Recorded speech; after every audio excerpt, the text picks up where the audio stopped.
एक बेहतरीन क्लास में मैं विजय आप सभी का एनएस शिक्षा परिवार में स्वागत करता हूं। कैसे हो साथियों? उम्मीद करता हूं बहुत ही शानदार होंगे। एक शानदार और बेहतरीन प्रैक्टिस सेट का पहला क्वेश्चन का आंसर देंगे। पहला क्वेश्चन आपके स्क्रीन पे है, क्या होगा इसका राइट आंसर।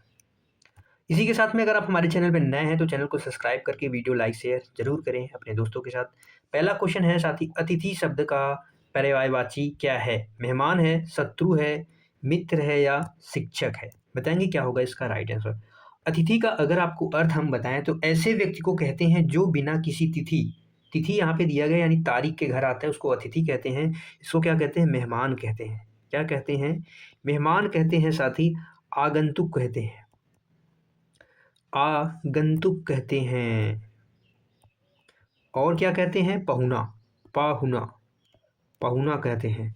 मेहमान हो गया, आगंतुक हो गया, पहुना हो गया, ये सब किसके पर्यायवाची हैं? अतिथि के। जिसका राइट आंसर क्या हो जाएगा? ऑप्शन ए हो जाएगा। मित्र का विलोम पूछा जाए तो शत्रु होता है। मित्र का विलोम पूछा जाए तो क्या होता है? शत्रु होता है।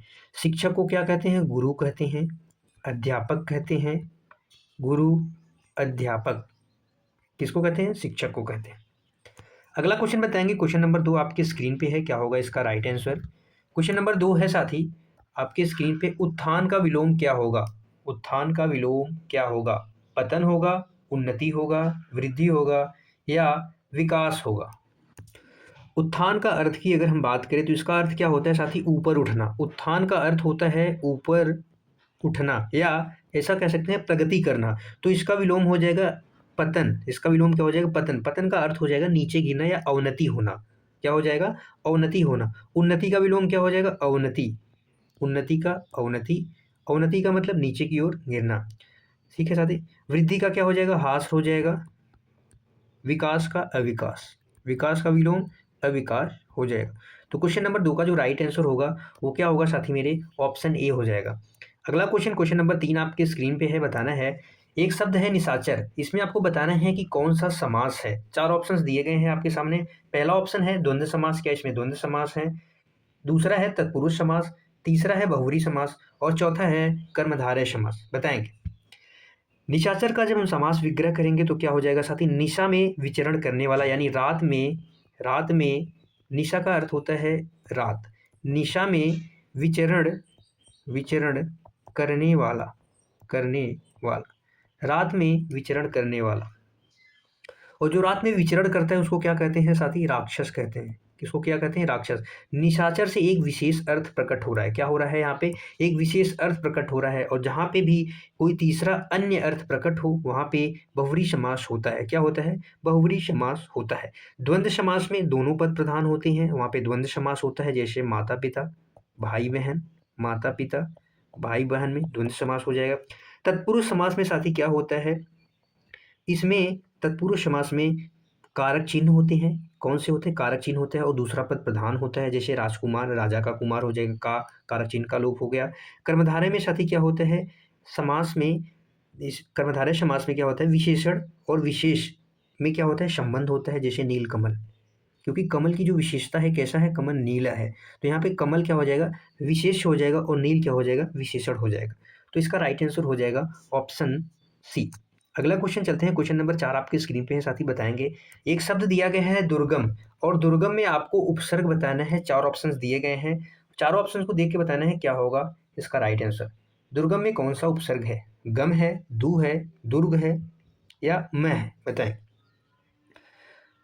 बात करें साथी दुर्गम की, तो दुर्गम का जब हम संधि विच्छेद करेंगे तो क्या हो जाएगा? दुर धन गम। दुर धन गम। या कहीं कहीं पे हमें ये भी चीज़ देखने को मिलता है, जैसे हम इसको दुर नहीं, यहाँ पे होता ऑप्शन में दुर है ही नहीं तो हम दू लगा देंगे। दू धन गम होता है, क्योंकि जो विसर्ग संधि का रूल कहता है वो विसर्ग संधि का रूल क्या कहता है? वहाँ पे दुह धन गम होता है। दुह धन गम, विसर्ग के स्थान पे क्या होता है? र का कौन सा रूप हो जाता है? रेफ रूप हो जाता है। र का रेफ रूप हो जाता है। तो दुर या दू जो भी हमें ऑप्शन में मिलेगा तो हम दोनों पे टिक कर सकते हैं। इसका राइट आंसर क्या हो जाएगा? Option B. वैसे शुद्ध अगर दिया रहे, दोनों ऑप्शन में दिया रहे तो हम दूर पे लगाएंगे। किस पे लगाएंगे साथी? दूर पे लगाएंगे। यहाँ पे दूर ऑप्शन में नहीं है तो हम ऑप्शन बी करेक्ट कर लेंगे। अगले क्वेश्चन की तरफ चलते हैं। क्वेश्चन नंबर 4 आपके स्क्रीन पे है। बताना है, राजा धन इंद्र में कौन सी संधि होगी? राजेंद्र, राजेंद्र, राजा इंद्र, राजेंद्र, कौन सा होगा राइट आंसर? बताएंगे। राजा प्लस इंद्र, राजा प्लस इंद्र। जब बात की जाए साथी यहाँ पे किसका मेल हो रहा है? अ का, किसका मेल हो रहा है?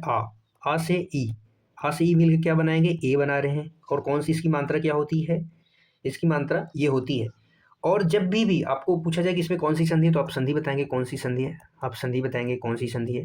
संधि की एक ट्रिक मैं आपको बताता हूँ कि कौन सी संधि है, तो आप आसानी से बता सकते हैं। जैसे आपसे दीर्घ संधि पूछी जाए, तो दीर्घ संधि में हमेशा क्या होगा साथी? अ का मेल किससे होगा? अ या आ का मेल किससे होगा?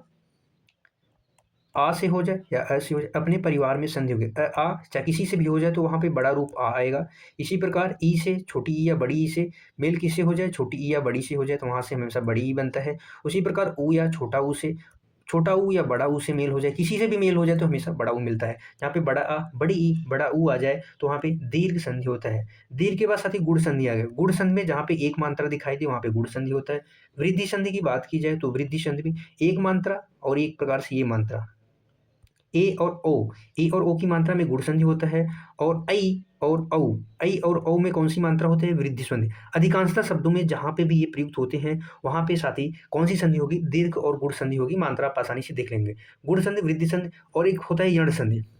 यण संधि में क्या होता है साथी? यण संधि जो होता है उसमें यह के पहले आधा अक्षर हमें देखने को मिलेगा। जैसे प्रत्येक, प्रत्येक में कौन सी संधि होगी? आप बताएंगे सीधा यण संधि होगी। और जो अयादि संधि है, अयादि संधि, अयादि संधि, अयादि संधि में क्या होता है? वहाँ पे ए आय, ए आय, औ आओ, ये ध्वनि आपको देखने को मिले। जैसे पवन, अवन, अव ध्वनि आई तो वहाँ पे अयादि संधि हो जाएगी। कौन सी संधि हो जाएगी? अयादि संधि हो जाएगी। अभी जो हमने जो आपको बताया यहाँ पे स्वर संधि के 5 भेद होते हैं, जिसमें दीर्घ संधि, गुण संधि, वृद्धि संधि, यण संधि और अयादि संधि के बारे में बताया। तो यहाँ पे एक मात्रा है, यहाँ पे कौन सी संधि हो जाएगी? गुण संधि हो जाएगी। क्या हो जाएगा? राजेंद्र हो जाएगा। हालांकि राजेंद्र यहाँ पे दोनों सही लिखा हुआ है, लेकिन ऑप्शन यहाँ पे करेक्ट हो जाएगा क्योंकि इंद्र है तो राजेंद्र है, तो ये भी सही हो जाएगा। ठीक है, अगले क्वेश्चन पे चलते हैं। क्वेश्चन नंबर 6 आपके स्क्रीन पे है, बताएंगे क्या होगा इसका राइट आंसर।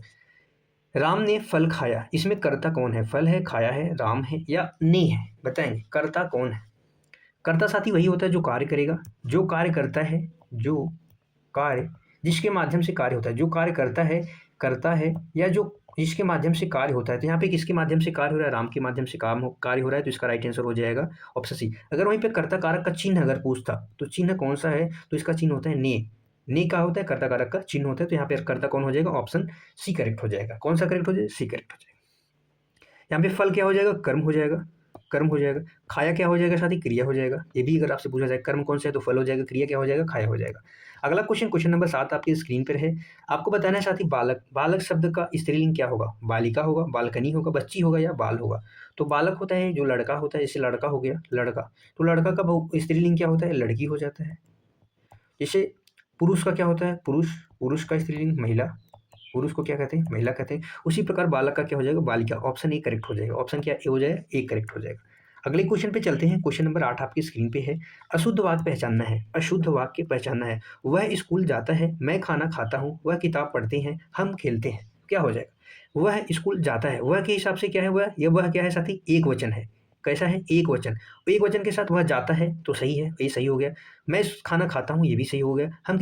हम खेलते हैं, हम क्या है? खेलते हैं, तो ये भी सही हो गया। लेकिन वह किताब पढ़ता है, ये क्या हो जाता है? यहाँ पे पढ़ता है होता तो सही रहता। क्या होता है? वह किताब पढ़ता है। यहाँ पे साथी दिया हुआ है पढ़ते हैं, वह क्या है साथी? एक वचन है। एक वचन के साथ एक वचन क्रिया का इस्तेमाल होगा। यहाँ पे पढ़ते लगा दिए, वे किताब पढ़ते हैं तो ये सही हो जाता है। तो वह किताब पढ़ता है, एक किताब की, वह किताब पढ़ता है, यानी पढ़ता सही हो जाता है। लेकिन इसका राइट आंसर हो जाएगा ऑप्शन सी। क्या हो जाएगा? ऑप्शन सी हो जाएगा करेक्ट इसका। तो ऑप्शन सी आप बता लेंगे करेक्ट। अगले क्वेश्चन की तरफ चलते हैं। क्वेश्चन नंबर 9 आपकी स्क्रीन पर है।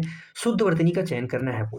अनुशासनहीनता जो एक शब्द होता है, अनुशासनहीनता, यानी आप समझ लीजिए इसकी 4 ऑप्शन दिए गए हैं, कौन सा ऑप्शन सही हो जाएगा? अनुशासनहीनता, शासन कैसे लिखा जाता है? शासन की वर्तनी क्या होती है? शुद्ध ऐसे होती है। अनु हो गया, अनु उपसर्ग, शासन हो गया, फिर उसी में हीनता शब्द जुड़ गया, हीनता। तो इसका राइट आंसर क्या हो जाएगा? ऑप्शन ए करेक्ट हो जाएगा। अनुशासनहीनता क्या हो जाएगा? ऑप्शन ए करेक्ट हो जाएगा। बाकी यहाँ पे सारे ऑप्शन क्या है? गलत है। चलो भाई अगले क्वेश्चन पे चलते हैं। हाथ पाँव फूलना, हाथ पाँव फूलना मुहावरे का क्या अर्थ है? खुश होना, डर जाना, थक जाना, भाग जाना। हाथ पाँव फूलना, हाथ पाँव फूलना का अर्थ क्या हो जाएगा? डर जाना। हाथ पाँव फूलना यानी डर जाना। ऑप्शन बी क्या हो जाएगा? करेक्ट हो जाएगा। नहीं थक जाना, नहीं भाग जाना, नहीं खुश होना, हाथ पाँव फूल गए यानी डर के मारे हाथ पाँव सारे क्या कैसे हो गए? फूल गए। अगला क्वेश्चन, क्वेश्चन नंबर 11 आपकी स्क्रीन पे है। राम ने साथी क्या की? रोटी खाई। इसमें क्रिया कौन सी है? राम है, रोटी है, खाई है, ने है? बताएंगे। राम ने रोटी खाई, क्रिया क्या होता है? जब कर्ता जिससे किसी कार्य का होना पता चले, जिससे किसी कार्य का होना पता चले वही क्रिया होता है। जैसे यहाँ पे देखा, राम ने रोटी खाई, खाई क्या है, क्रिया हो जाएगा, खाई क्या है, किया, क्योंकि खाना खा रहा है तो खाने की क्रिया। जब कोई कर्ता जो क्रिया करता है, जो क्रिया करे, जिसके माध्यम से जो क्रिया होती है, वही क्या होता है, खाना। यहाँ पे राम क्या हो जाएगा, यहाँ पे संज्ञा हो जाएगा, राम संज्ञा है और क्या है, कर्ता है। राम संज्ञा है और कर्ता है, कर्ता का चिन्ह क्या होता है, ने होता है। रोटी में साथी क्या आ जाएगा, कर्म आ जाएगा, कर्म है, और रोटी कैसा है, शब्द है, संज्ञा शब्द है। खाई क्या हो जाएगा, क्रिया हो जाएगा, खाई क्या हो जाएगा, क्रिया हो जाएगा। इसका ऑप्शन क्या हो जाएगा, सही ऑप्शन कौन सा हो जाएगा, ऑप्शन सी क्या हो जाएगा, करेक्ट हो जाएगा। अगले क्वेश्चन पे चलते हैं। क्वेश्चन नंबर 12 आपकी स्क्रीन पे है। दुर्दशा, आपके सामने एक शब्द दिया गया है, दुर्दशा का अर्थ क्या होगा, अच्छी स्थिति, बुरी हालत, यानी सुंदर सुंदर अवस्था या नई दशा। दुर्दशा, दुर्दशा का अर्थ क्या होता है, सबसे बुरी हालत जहाँ पे हो जाए वही दुर्दशा। अरे यार, सब लोगों की दुर्दशा हो रखी है वहाँ पे, यानी बहुत बुरी हालत हो रखी है। दुर्दशा का अर्थ ही हो जाएगा बुरी हालत, तो ऑप्शन बी यहाँ पे 100% करेक्ट हो जाएगा। अगला क्वेश्चन, क्वेश्चन नंबर 13 है आपके स्क्रीन पर। निम्न में से अव्यय कौन सा है, लड़का है, सुंदर है, यहाँ है या किताब है। अव्यय सबसे पहले जानते हैं अव्यय क्या होते हैं। अव्यय वे शब्द होते हैं जिनका लिंग वचन काल कारक कारक क्या होता है, इनका परिवर्तित नहीं होता, ये कभी भी बदलते नहीं है, किसी हिसाब से ये बदलते नहीं, सेम जैसे जैसे रहते हैं। यहाँ पे लड़का क्या है, साथी संज्ञा है, लड़का क्या है, संज्ञा है, वो भी कैसा है, जातिवाचक संज्ञा है। सुंदर क्या है, विशेषण है, क्योंकि जो विशेषण होते हैं वो किसी व्यक्ति की विशेषता बताते हैं। अव्यय को क्या कहते हैं, अविकारी शब्द भी कहते हैं, इसका एक नाम और क्या है, अविकारी शब्द, अविकारी शब्द भी कहते हैं। अविकारी यानी जिसमें विकार ना है, विकार का अर्थ हो जाए परिवर्तन। संज्ञा सर्वनाम, ये क्या हो गया, यहाँ, इसका राइट आंसर हो जाएगा ऑप्शन सी, यहाँ। यहाँ क्या हो जाएगा, विशेषण, जो वो भी कैसा विशेषण हो जाएगा, क्रिया विशेषण हो जाएगा। किताब, किताब साथी क्या है, संज्ञा है। अगर आपसे पूछा जाए कि विकारी शब्द जो होते हैं उसके कितने भेद होते हैं, तो आप बताएंगे इसके 4 भेद होते हैं। इसके कितने भेद, 4 भेद होते हैं। एक होता है क्रिया विशेषण, एक समुच्चय बोधक, एक विस्मयादि बोधक, एक संबंध बोधक अव्यय। कितने होते हैं, 4 होते हैं। एक क्रिया विशेषण अव्यय, एक संबंध बोधक, एक समुच्चय बोधक, एक विस्मयादि बोधक अव्यय होता है। तो इसका राइट आंसर क्या हो जाएगा, ऑप्शन सी हो जाएगा। अगले क्वेश्चन पे चलते हैं। क्वेश्चन नंबर 4 आपकी स्क्रीन पे है। वह धीरे से चलता है, वह धीरे चलता है। यहाँ पे धीरे क्या है, संज्ञा है, क्रिया विशेषण है या विशेषण है। एक चीज आप यहाँ पे देखेंगे, सबसे पहले तो आप संज्ञा बताएंगे, यहाँ पे क्या है, वह क्या है साथी, ये सर्वनाम है, वह क्या है, सर्वनाम है। और सर्वनाम शब्द क्या होते हैं, जो संज्ञा के स्थान पे प्रयुक्त होते हैं, संज्ञा शब्दों की पुनरावृत्ति को रोकते हैं। और चलता है, चलना साथी क्या हो जाएगा, यहाँ पे क्रिया शब्द हो जाएगा, क्रिया हो जाएगा। और कैसे चलता है, धीरे चलता है, यानी जो क्रिया की विशेषता बता दे उसको क्या कहते हैं, क्रिया विशेषण कहते हैं। धीरे चलता है, धीरे, तेज, धीरे हो गया, तेज हो गया, धीरे, तेज, ये सब क्या है साथी, क्रिया विशेषण है। जो क्रिया की विशेषता बता दे उसको क्रिया विशेषण कहते हैं, ठीक है। और जो संज्ञा सर्वनाम की विशेषता बता दी उसे विशेषण कहते हैं, क्या कहते हैं, उसे विशेषण कहते हैं। चलो अगले क्वेश्चन पे चल लेते हैं। क्वेश्चन नंबर 15 आपकी स्क्रीन पर है। सुंदरता, सुंदरता किस प्रकार की संज्ञा है, जातिवाचक, भाववाचक, व्यक्तिवाचक, द्रव्यवाचक। द्रव्यवाचक अन्य जो तरल पदार्थ होते हैं या जो धातु होती है वो द्रव्य में आती हैं, जैसे हमने कहा दूध, दूध, पानी, सोना, चांदी, हीरा, मोती, ये सब इसमें आ जाएंगे साथी, ये सब द्रव्यवाचक में आएंगे। व्यक्तिवाचक में किसी भी व्यक्ति का नाम, रमेश, सुरेश, दिनेश, ताजमहल, आगरा, ये सब किस में आ जाएंगे, व्यक्तिवाचक में। भाववाचक शब्द में अंत में साथी ता प्रत्यय जुड़ेगा, आहट प्रत्यय, आवट, आवट वाले प्रत्यय होते हैं, आहट वाले प्रत्यय होते हैं जो, वो हमेशा किसकी पहचान कराते हैं, भाववाचक संज्ञा की पहचान कराते हैं। भाववाचक में क्या, जैसे खुशी, दुखी व्यक्ति है तो क्या होगा, उसका भाव होगा, जैसे वो क्या है, अच्छाई, बुराई, ये क्या है, एक भाव है। तो जैसे सुंदर, सुंदर में ता प्रत्यय जुड़ा है तो क्या हो जाएगा, भाववाचक है, सुंदरता एक भाव है। जाति का, जैसे लड़के की संपूर्ण जाति है, लड़की की संपूर्ण जाति है, महिला की संपूर्ण जाति है, भैंस की संपूर्ण जाति का बोध हो रहा है, जानवर हो गया, पेड़ हो गया, ये सब किसमें आएंगे, संपूर्ण जाति का जिससे बोध होगा वही जातिवाचक हो जाएगा। चलो अगले क्वेश्चन पे चल लेते हैं। क्वेश्चन नंबर 16 आपके स्क्रीन पे है। बताएंगे क्या होगा इसका राइट आंसर। वह स्कूल जाता है में वह क्या है, संज्ञा है, सर्वनाम है, विशेषण है या क्रिया है, बताएं। हमने आपको यहाँ पे कितनी कितनी बार बताया कि जो क्रिया होते हैं वो क्या करते हैं, संज्ञा जिस माध्यम से जो कार्य करता है, कार्य का जिसके पता चलता है, कार्य का जिससे पता चले वही क्रिया होता है। विशेषण जो होते हैं वो क्या करते हैं, संज्ञा सर्वनाम की विशेषता बताते हैं। और सर्वनाम क्या होते हैं, जो संज्ञा की पुनरावृत्ति को रोकते हैं, संज्ञा के स्थान में प्रयुक्त होते हैं, तो वह क्या हो जाएगा, संज्ञा हो जाएगा। संज्ञा में किसी भी व्यक्ति, वस्तु, स्थान का नाम हो सकता है, तो वही चीज संज्ञा होगी, इसके अलावा कोई भी चीज संज्ञा नहीं होगी। चलो अगले क्वेश्चन पे चल लेते हैं भाई।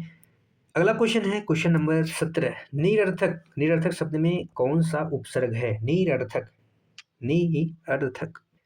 जब हम साथी इसका सबसे पहले तो इसका अगर हम बताएं, सबसे पहले इसका हम अर्थ जान लेते हैं। निरर्थक का होता है, निरर्थक का अर्थ क्या होता है, बिना रहित, बिना बिना बिना बिना बिना बिना बिना बिना बिना बिना बिना बिना बिना, इसका अर्थ होता है बिना अर्थ के, बिना अर्थ के। निरर्थक है नहीं, बिना अर्थ के, बिना अर्थ के। तो जब इसका हम संधि विच्छेद करेंगे तो क्या हो जाएगा, निर्धन अर्थक, निर्धन अर्थक हो जाए। तो यहाँ पे नीर क्या हो जाएगा, उपसर्ग हो जाएगा, ऑप्शन ए। इसका अर्थ क्या होता है, बिना अर्थ के। नीर का अर्थ होता है बिना, अर्थक यानी अर्थ के, अर्थक यानी अर्थ के। तो इसका राइट आंसर ऑप्शन ही हो जाएगा। चलो अगले क्वेश्चन पे चल लेते हैं। क्वेश्चन नंबर 18 आपकी स्क्रीन पे है, बताएंगे क्या होगा इसका राइट आंसर। सज्जन का विलोम क्या होगा, दुर्जन, निर्जन, जन या सज्जा। सज्जा। क्वेश्चन नंबर 18 आपके जवाब का हमें इंतजार है, क्या होगा इसका राइट आंसर। क्योंकि कहते हैं ना कि इतिहास लिखने के लिए कलमों की नहीं हौसलों की जरूरत होती, और वो तुमने कूट कूट के भरा है। तो बताओ भाई क्या होगा इसका राइट आंसर। सज्जन का अर्थ होता है अच्छा व्यक्ति, क्या होता है, अच्छा व्यक्ति। और इसका विलोम क्या हो जाएगा, बुरा व्यक्ति। बुरा व्यक्ति को क्या कहते हैं, दुर्जन कहते हैं। दुर्जन यानी बुरा व्यक्ति, बेकार इंसान, दुष्ट जिसे कहते हैं। तो इसका राइट आंसर क्या हो जाएगा, ऑप्शन ए करेक्ट हो जाएगा। क्या हो जाएगा, ऑप्शन ए करेक्ट हो जाएगा। और निर्जन की अगर बात करें तो निर्जन जैसे इसको हम क्या कह सकते हैं, सुनसान जगह जहाँ मतलब कोई नहीं रहता उसको निर्जन कहते हैं, सुनसान एकांत, ये सब कह सकते हैं। जन का अर्थ क्या होता है, लोग। सज्जा का अर्थ क्या होता है, सजावट, सजावट से है। तो इसका कोई विकल्प ही नहीं है भाई, ये सब हो ही नहीं सकते। चलो भाई अगले क्वेश्चन पे चल लेते हैं, बताएंगे अगला क्वेश्चन क्या होगा। क्वेश्चन नंबर 19 का राइट आंसर। अभी हमने आपको देखा कि वह, हमने कई बार बताया कि वह क्या होता है, सर्वनाम होता है। वह क्या होता है, सर्वनाम होता है। तो वह पूछ दिया सर्वनाम का कौन सा भेद है, पुरुषवाचक, निजवाचक, संबंधवाचक, प्रश्नवाचक। तो सबसे पहले आप जानेंगे कि सर्वनाम के कितने भेद होते हैं, 6 भेद होते हैं, जहाँ पे 4 भेद आपके सामने दिए गए हैं। और अगर इसके शब्दों की संख्या पूछी जाए तो कितने हो जाते हैं, 11 हो जाते हैं। प्रश्नवाचक सर्वनाम प्रश्न करने के लिए प्रयुक्त होते हैं, बेसिकली आप ये चीज समझेंगे। इसमें जो शब्द आते हैं कौन और क्या, कौन और क्या, जहाँ पे दिखाई दे वहाँ पे प्रश्नवाचक। संबंध साथी, संबंधवाचक जो संबंध जोड़ते हैं, जो और सो इसके शब्द होते हैं, जो और सो। निजवाचक में साथी क्या होते हैं, आप क्या होते हैं, स्वतः, यानी जब कोई काम स्वतः यानी अपने आप खुद करो तो वहाँ पे निजवाचक सर्वनाम होता है। वह किसके अंतर्गत चला जाएगा साथी, पुरुषवाचक सर्वनाम के। पुरुषवाचक सर्वनाम के अंतर्गत वह चला जाएगा। पुरुषवाचक सर्वनाम के अगर भेद पूछा जाए तो कितने होते हैं, 3 भेद होते हैं। 3 भेद होते हैं, कौन कौन से होते हैं, उत्तम पुरुष, मध्यम पुरुष और साथ ही अन्य पुरुष। कौन कौन से होते हैं, उत्तम पुरुष, मध्यम पुरुष और अन्य पुरुष। पुरुषवाचक सर्वनाम के 3 भेद होते हैं। तो वहाँ क्या हो जाएगा, पुरुषवाचक सर्वनाम। अगला क्वेश्चन, क्वेश्चन नंबर